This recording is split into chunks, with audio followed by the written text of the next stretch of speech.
Bonjour Ilana, bonjour à toutes et à tous. En cette veille de Rosh Chodesh, alors voilà, on est dans une fin de saison, puisque c'est la fin du mois aujourd'hui, on l'appelle Yom Kippour Katan, le petit Kippour, dernier jour du mois de Tammuz. Ce soir, ce sera le premier Av. On commencera quelque chose où on est dans des conclusions. Sur Radio J, vous avez à partir de Rosh Chodesh Av des siumim, des conclusions d'études talmudiques qui se font tous les jours. On est dans les conclusions, voilà, fin de saison qui est présent aussi dans la paracha.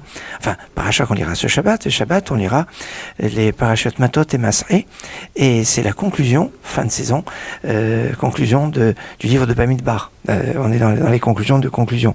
Alors, c'est bon pour la santé. Ah oui, c'est bon pour la santé, c'est juste après. Mais alors, c'est bien de commencer à réfléchir à partir de maintenant par rapport aux jeunes du 9 Av. Par exemple, se déshabituer au café, prendre, si on a des prises de médicaments, de pouvoir le déplacer pour reprendre les médicaments avant le jeûne et après le jeûne, si c'est possible de faire. Si c'est pas possible et qu'une personne est malade, il est dispensé du jeûne, bien évidemment. S'il y a des prises de médicaments qui sont obligatoires, évidemment. Mais quand il y a des possibilités d'aménager, de préparer les choses, alors c'est maintenant. C'est maintenant. Alors, aussi dans le cadre de l'histoire des Juifs de France, il n'y a pas longtemps, vous avez abordé Rashi. Eh bien, l'Hilula de Rashi, Rabbi Shlomo Yitzhaki, c'est aujourd'hui. Donc, comme quoi, on peut se retrouver tout.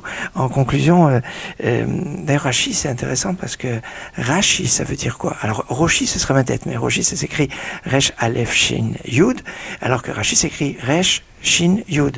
Mais, alors, Rabbi Shlomo, c'est facile, mais le Yud qui est à la fin de Rashi, il signifie quoi? Alors, en général, on l'explique comme Yitzhaki, le fils de Yitzhak. On ne connaît pas beaucoup de rabbanim dont on donne le nom du père comme une sorte d'identité de pays. Tsarfati, c'est un français. Ashkenazi, c'est un allemand. Yitzhaki, c'est un Yitzhak. Non, c'est pas évident comme Yitzhak, comme expression.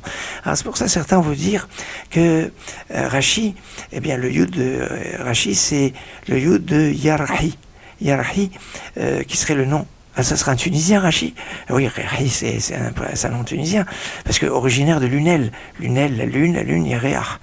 Ah, peut-être que c'est ça, ou peut-être autre chose, ou peut-être que c'est les initiales de Rabbeinu Sheikhie, notre maître qu'il vive, et car Rashi est toujours présent dans notre étude.